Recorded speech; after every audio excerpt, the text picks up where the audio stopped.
Hello student, this is Ravindra Yogi. आपने मेरे channel को लाइक और सब्सक्राइब किया, उसके लिए बहुत बहुत थैंक्स। आज हम देखेंगे क्लास 8th का chapter first, crop production and management. अब आज इस वीडियो में हम देखेंगे इसका पार्ट 3। तो इसमें हम सबसे पहले देखते हैं एग्रीकल्चर प्रैक्टिसेस के बारे में। जो एग्रीकल्चर करते हैं उसके लिए हमें प्रैक्टिसेस की ज़रूरत होती है और ये एक मेथड होता है, इसको सीक्वेंस में करना ज़रूरी होता है। तो इसमें क्या क्या स्टेप्स होते हैं आज हम वो देखते हैं। Preparation of soil, sowing, apply manure and fertilisers. इसके अलावा हैं irrigation, weeding, protection of crops और है हार्वेस्टिंग, थ्रेशिंग एंड विनोइंग और लास्ट है storage. First we start preparation of soil. It involves ploughing, levelling and manuring. ठीक है, इसमें ये तीनों प्रोसेस होते हैं। तो इसमें प्लॉइंग क्या होता है? Ploughing it is the process of loosening and turning the soil by using plough. Plough के द्वारा हम क्या करते हैं, जो सॉइल होती है उसको लूज़ कर देते हैं और टर्न कर देते हैं। लूज़ हो जाती है तो ये टर्निंग का मतलब होता है नीचे की सैंड ऊपर की सैंड नीचे और नीचे की सैंड ऊपर हो जाती है। इस तरह से हम इसको प्लगिंग कर देते हैं। प्लगिंग करने से काफ़ी सारे बेनिफिट्स होते हैं, काफ़ी सारे एडवांटेज होते हैं। ये एडवांटेज हैं मैक रूट पेनिट्रेट डीपर्स, है ना, यानी जो रूट्स होती हैं वो काफ़ी डीपर अंदर तक चली जाती हैं। एयरेट रूट्स को एयर भी इजीली मिल जाती है, यानी गैसों का एक्सचेंज भी इजी गोइंग हो जाता है। इसके और भी एडवांटेज हैं, जैसे रिमूव वीड्स रिमूव हो जाते हैं। वीड्स क्या होते हैं? जो लैंड के अंदर अनवांटेड प्लांट्स लगे होते हैं वो भी प्लॉइंग से रिमूव हो जाते हैं। अपटर्न सॉइल अपटर्न हो जाती है, मिक्स हो जाती है, यानी डेस्ट्रॉय हार्मफुल ऑर्गेनिज्म। जो इसमें हार्मफुल ऑर्गेनिज्म होते हैं वो भी डेस्ट्रॉय हो जाते हैं। Stay levelling helps in breaking big lumps of soil. जो सॉइल के अंदर मोटे मोटे से मिट्टी के डेले से रह जाते हैं उनको ब्रेक करके हम लेवलर के द्वारा लेवलिंग कर देते हैं। लेवलिंग करने से क्या होता है? Protect soil from halogen, promote irrigation. Soil halogen होने से बच जाती है और इरिगेशन हम आसानी से कर पाते हैं, यानी उसमें पानी हम आसानी से डाल सकते हैं। तो इसको कहते हैं हम लेवलिंग करना। समझ में आया आपको व्हाट इज़ लेवलिंग और क्यों की जा रही है ये? अब देखते हैं next manuring mixing soil with manure it help is increasing soil fertility.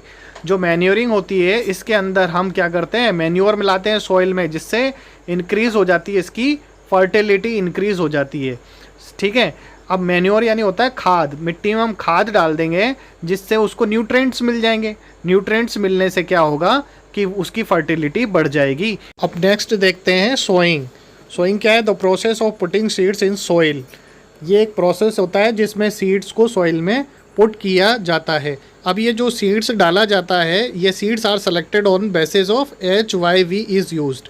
ये जो सीड्स जो डाले जाते हैं ये अच्छी क्वालिटी के होने चाहिए, हाई यील्ड वेराइटी होनी चाहिए, इनकी डोमिनेंट नहीं होने चाहिए, हाई यील्ड क्वालिटी के होने चाहिए, ताकि प्लांट इसमें जर्मिनेट हो सके। Should germinate into plant, seeds plants में जर्मिनेट हो सके।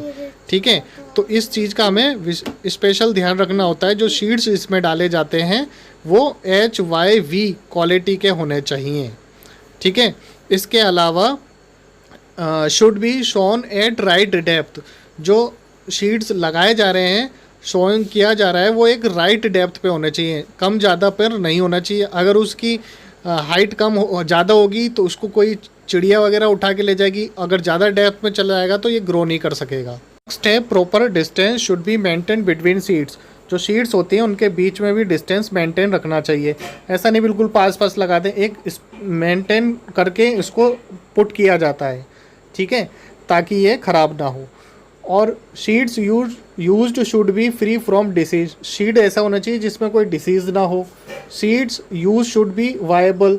सीड्स को जब सारी फैसिलिटी, ये सारी चीज़ें मिल जाती हैं तो ये सीड्स किसमें? प्लांट में डेवलप होने लग जाता है। स्टूडेंट्स, ये सीड्स के कुछ कैरेक्टरिस्टिक्स थे जो हमें सीड चूज़ करते समय ध्यान रखने चाहिए। अब स्टूडेंट्स देखते हैं हम मेथड ऑफ सोइंग का मतलब होता है सीड्स को सॉइल में लगाना, बोना। ठीक है, तो ये बोने के कई सारे मेथड्स होते हैं, जैसे एक पिक में दिख भी रहा है आपको, ब्रॉडकास्टिंग। तो व्हाट इज़ ब्रॉडकास्टिंग? तो broadcasting are sown manually by directly scattering in soil. इसमें इस मेथड में हम क्या करते हैं, सॉइल को मुट्ठी में लेकर सॉइल में फेंक देते हैं, ठीक है, चारों तरफ धीरे धीरे करके सब जगह हम फेंक देते हैं। पर ये मेथड आपको क्या लगता है, अच्छा और सही मेथड है? तो ये बिल्कुल भी सही और अच्छा मेथड नहीं है। क्यों नहीं है? क्योंकि इसके कई डिसएडवांटेज है।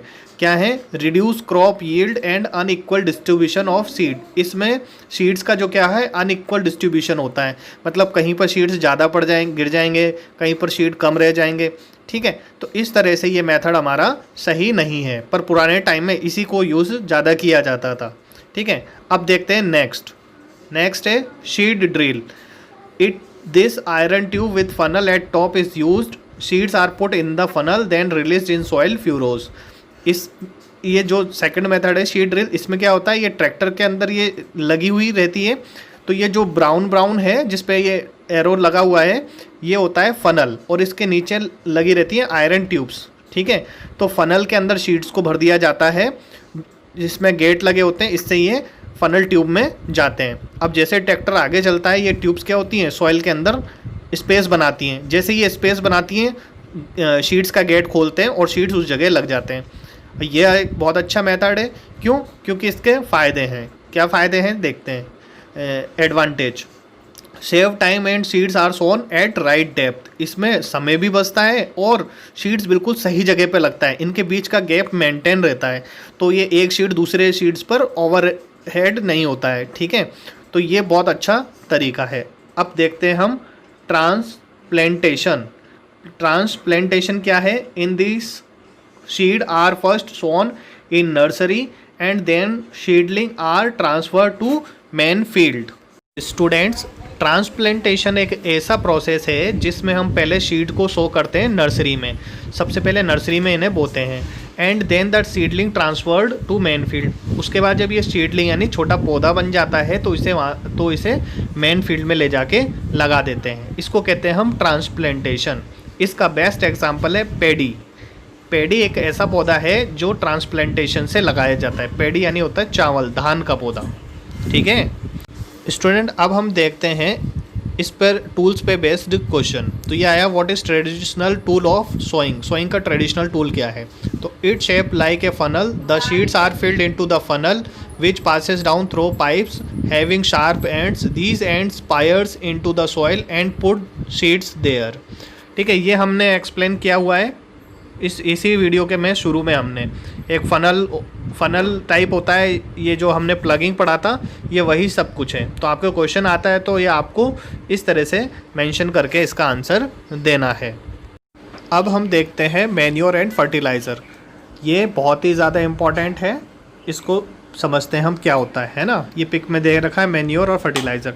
देखिए, कोई भी सीड्स को हम सॉइल में डालते हैं तो ऐसा तो है नहीं है कि हर सॉइल के अंदर सीड्स ग्रो कर जाते हैं। सॉइल की फर्टिलिटी अच्छी होनी चाहिए। फर्टिलिटी का मीन्स क्या है उसे हम समझते हैं।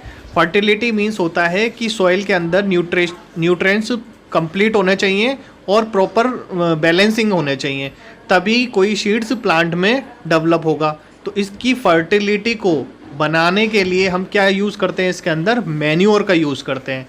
तो ये मैन्योर जब इसमें डालते हैं तो ये पिक में दिख रहा है, ये फर्टिलाइजेशन कर रहा है। अब समझते हैं हम मैन्योर के बारे में। मैन्योर क्या है? These are organic substance obtained by decomposition of animals and plant waste.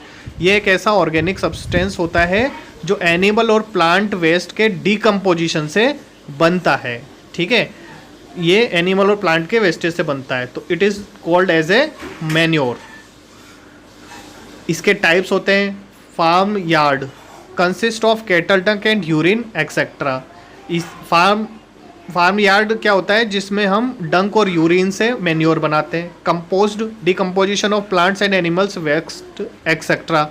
Decompose किया जाता है इसके अंदर प्लांट और एनिमल के वेस्टेज को डिकम्पोज करके बनाया जाता है, उसे हम क्या कहते हैं, कंपोस्ट कहते हैं, ठीक है। इसी तरह से होता है आपका green manure. Green manure consist of decomposition leguminous plants like sunn hemp etcetera. इसमें लिग्यूमिनस प्लांट्स का डिकम्पोजिशन होता है, ठीक है। तो लिग्यूमिनस प्लांट्स क्या होते हैं, ये एक ऐसे स्पेशल प्लांट्स होते हैं जिनकी रूट्स में बैक्टीरिया होता है, ठीक है, जो नाइट्रोजन फिक्शन करता है।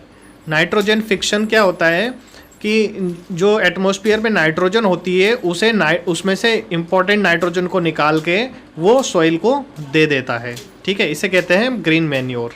तो हमने देखे अभी मैन्योर 3 टाइप के थे, तीनों हमने 1 बाय 1 पढ़े। फार्म यार्ड, सेकेंड था कंपोस्ट और तीसरा है ग्रीन मैन्योर। ठीक है, अब इसके हम एडवांटेज देखते हैं। एडवांटेज ऑफ मैन्योर, तो इसमें क्या होता है, add nutrients to soil, add humus to soil, improve quality of soil.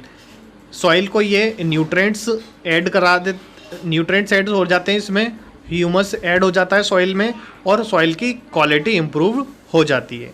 Now we discuss fertiliser. Fertiliser, what is fertiliser? Inorganic compounds which supply specific nutrient. ये एक ऐसा और इनऑर्गेनिक कंपाउंड होता है जो स्पेसिफिक न्यूट्रेंट सप्लाई करता है। ये मैन्योर क्या था, ऑर्गेनिक कंपाउंड। फर्टिलाइज़र क्या है, इनऑर्गेनिक कंपाउंड है। और ये स्पेसिफिक मीन्स सॉइल में जिस न्यूट्रेंट्स की कमी है ये वही प्रोवाइड करता है। इसमें सबसे इम्पॉर्टेंट है NPK, ammonium sulphate, ammonium phosphate. ठीक है, तो सॉइल में अगर किसी न्यूट्रेंट की कमी है तो हम वही इसके अंदर प्रोवाइड करा सकते हैं, उसको कहते हैं हम फर्टिलाइज़र। अब हम देखते हैं, right the difference between manure and fertiliser. Manure और फर्टिलाइज़र, मैन्योर ऑर्गेनिक है, ये इनऑर्गेनिक है। इसमें एसेशनल न्यूट्रिएंट होते हैं, इस पर स्पेसिफिक होते हैं। इसकी रिएक्शन स्लो होती है, इसकी रिएक्शन फास्ट होती है। ठीक है, ह्यूमस सॉइल में ऐड किया जा सकता है मैन्योर के अंदर क्योंकि वो ऑर्गेनिक है, जबकि इसमें नहीं किया जा सकता है ना। Manure are required in large number, ये रिक्वायर्ड होते हैं लार्ज नंबर में, जबकि फर्टिलाइज़र लेस नंबर में होते हैं। Manure take long time to show result, ये रिजल्ट शो करने में काफ़ी समय लगते हैं, जबकि फर्टिलाइज़र कम लेते हैं। और मैन्योर को डिफ़िकल्ट होता है स्टोर करना और ट्रांसपोर्ट करना, जबकि फर्टिलाइज़र को ईजी होता है स्टोर करना और ट्रांसपोर्ट करना। ठीक है, अब नेक्स्ट वीडियो में हम देखेंगे इरिगेशन के बारे में। Thank you for subscribing my channel. Thank you very much.